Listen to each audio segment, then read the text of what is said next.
اور جس کی میں جہاں بتانا چاہتا ہوں کہ پروپیگنڈا یہ چل رہا ہے کہ ملا عبد الغنی برادر جو ہیں وہ ٹیک اوور کر رہے ہیں ایز انٹرم، یا اس کا کسی اور کے اوپر ہے.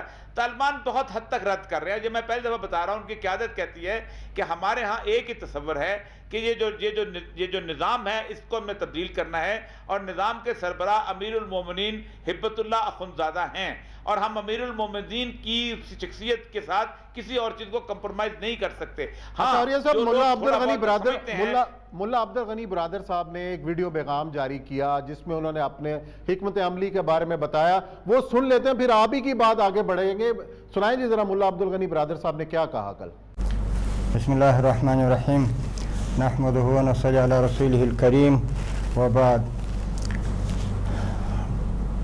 وطول افغانستان مسلمان ملت ته د دغه درنو فتح مبارکي وایو، خصوصا د کابل ښاریانو او اوسېدونکو ته، او ورپسې خپلو مجاهدینو ته دا توصیه او وړاندیز کوو چې موږ تاسو دغه حال ته ورسېدو چې هغه هیڅ توقع د دې نه کېده چې په دغه رقم به موږ په افغانستان کې کامیابه کېږو، خو دا د الله پاک نصرت او مدد و چې الله پاک دغسې فتوحات او دغسې کامیابیانې چې په دنیا کې یو مثل نشته نن ورځ زموږ تاسې پر لاس باندې راوستلې.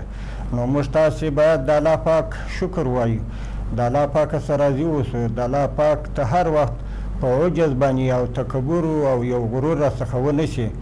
نو محترمو، تر مخه چې کوم وخت و هغه دغه نه مسؤلیت موږ تاسې ته نه راجع کېدی لکه اوس، ځکه اوس موږ تاسې د امتحان او د ازمایښت وخت راغلی، ځکه اوس موږ تاسې په دې باندې مبتلا کېږو، ځکه ورځ په ورځ به په دې کې موږ اخته کېږو، ځکه چې موږ څنګه د خپل ملت خدمت او د خپل ملت امنیت او د دوی د ژوند د زندګۍ او د آرام او په آینده کې د اوسېدو اطمینان څه رقم ورکولی سو. نو ټولو ته دا اطمینان ورکوو چې انشاءالله په دې باندې چې لکه څنګه چې موږ ته الله پاک داسې غټ فتوحات را په نصیب کړه، نو د آینده دپاره هم د ټول ملت ته موږ دا وینا کوو چې د دوی د امن امانو او د ښه ژوند د زندګۍ د برابرولو وس توان تر خپله طاقته پورې دا کوو چې دوی ته دغه د زندګۍ ژوند ور برابر کړو. جی اور یہ صاحب ابھی اپنے ملا عبد الغنی برادر صاحب کی گفتگو سنی، جو پوائنٹ انہوں نے دیے، پورا نقشہ پیش کیا، اس بارے میں آپ کیا کہیں گے؟ دیکھیں، دنیا میں سب سے پہلی بات تو یہ ہے کہ کوئی فاتح ایسے داخل ہوا کہ اللہ کے سامنے سر سجود ہوا ہے، کسی قسم کو کوئی فخر نہیں، کسی قسم کی انبساط نہیں، کسی قسم کے ذاتی فرق کا معاملہ نہیں. انہوں نے کہا یہ اللہ تعالیٰ کا خاص کرم فضل ہے کہ ہم یہاں پر آ گئے ہیں. اچھا، جو نقشہ انہوں نے دیا وہ طالبان کی پہلے دن سے پوائنٹ ہے کہ ہم اکیلے اقتدار میں شامل نہیں ہونا چاہتے.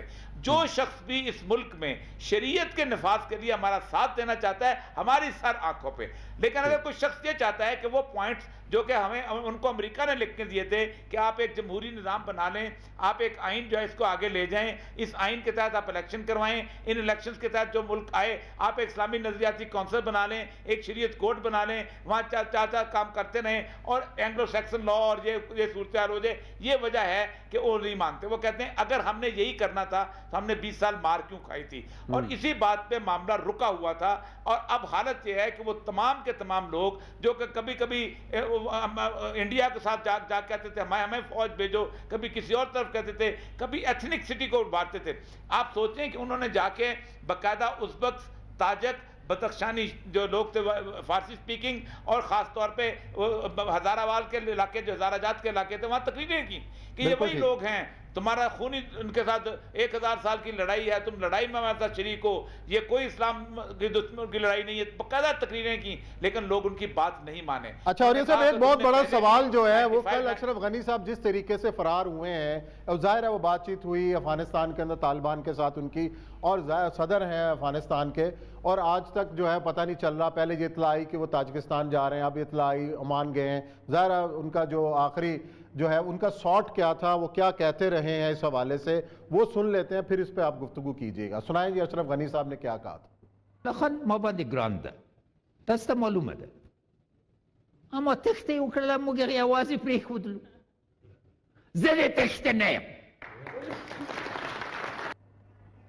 جی اور یہ صاحب دعوے کس طرح کے تھے اور ہوا کیا، اور جس طریقے سے ریت کی طرح بکھر گیا ساری یہ حکومت، اور اس کے بعد جو اس وقت کے حالات ہیں وہ ایک سوال کھڑا کرے نیکسٹ کیا ہوگا. اور یہ بڑا سوال ہے کہ اگر طالبان باقیوں کو اپنے ساتھ شامل نہیں کرتے تو امریکہ، چین، روس، پاکستان اور باقی جتنے ملک ہیں ان کی حکومت کو کیسے تسلیم کریں گے؟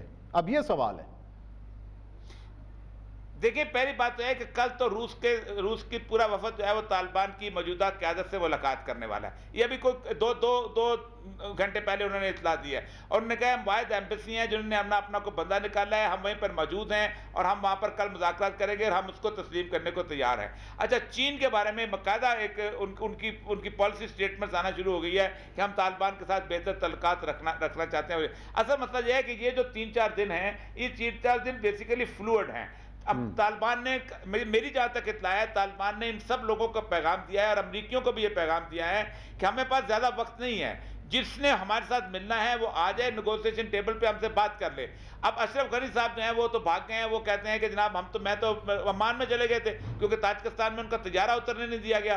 عمان سے وہ پھر اب سنا جائے کہیں اور نکلنے کی تیاری میں ہے، لیکن چونکہ مسقط عمان وہ ملک ہے کہ جہاں اسرائیل کے بھی تعلقات بلٹ اپ ہو گئے ہوئے ہیں، وہاں زیادہ بہتر سیف کرتے ہیں. انہوں نے کہا جی میں تو خون خرابہ بچانے کے لیے، 20 سال تم لوگوں نے جو خون خرابہ کیا تھا اس کا کوئی حساب نہیں ہے. 20 سال امریکہ خون خرابہ کرتا رہا، آج تم خون خرابہ بچانے کی صورتحال میں پڑے ہوئے. یہ ان کی صورتحال ہے. امراللہ صالح اور وہ دوسرے جو ہیں وہ بھی یورپ کی طرف بھاگے ہیں. یہ جو لوگ یہ یہاں پر باتیں کرتے تھے پاکستان کا بارڈر کیا ہوگا، یہاں ہزاروں مہاجرین آئیں گے، یہاں طوفان مچ جائے گا، یہاں پاکستان میں مسئلہ بن جائے گا، یہ ان کو آج دیکھیں وہ ایڑیاں اٹھا کے دیکھتے ہیں، کوئی مہاجر نہیں آتا. کہانیاں بنے گی طالبان نے قتل کر دیا، کوئی فوٹیج نظر نہیں آتی کہ طالبان نے کہیں قتل کیا ہو. پاکستان کے اندر کیا دنیا پوری کا جو میڈیا تھا، دنیا پوری کے جو انٹلیکچوئلز تھے، دنیا پوری کے سیکولر لبرل تھے، ان سب کے لیے بھی ایک مردنی چھائی ہوئی ہے کہ ایک پوری قوم، اتنی بڑی قوم ہے، اس نے کیسے طالبان کے سامنے پیسفل سرنڈر کیا ہے. اور پیسفل سرنڈر جو ہے یہ بیسیکلی جمہوریت کے اندر ووٹنگ ہوتی ہے، یہ ریفرینڈم ہوتا ہے. یہ بہت بڑا ریفرینڈم ہوا ہے جو طالبان کے حق میں ہوا ہے. اس سے بڑا ریفرینڈم ہو نہیں سکتا کہ بندوق کسی اور کے پاس ہو اور لوگ طالبان کے حق میں ووٹ دے دیں. یہ بہت بڑی بات ہوتی ہے. اور اس کے بعد اب ان کے لیے آخری راستہ یہی رہ گیا ہے کہ 2 یا 3 دن کے بعد وہ اپنی امارات اسلامی کا اعلان کریں گے اور مولانا ہبت اللہ اخندزادہ جو ہے وہ امیر المومنین ہوں گے. چلے بہت شکریہ. اور یہ صاحب اس وقت بریک کا وقت ہے اور بریک کے بعد آؤں گا. جو مناظر ہمیں آج کابل ایئرپورٹ کے نظر آئے ہیں، ایک افراتفری کا عالم ہے. یہ خوف کیوں ہے اس وقت افغانستان کی قوم کے اندر، اور کابل میں جو منظر نظر آ رہا ہے اس سے جو ہے وہ یہ کب صورتحال بہتر ہوگی؟ بریک کے بعد آئیں گے اور یہی سوال آپ سے پوچھوں.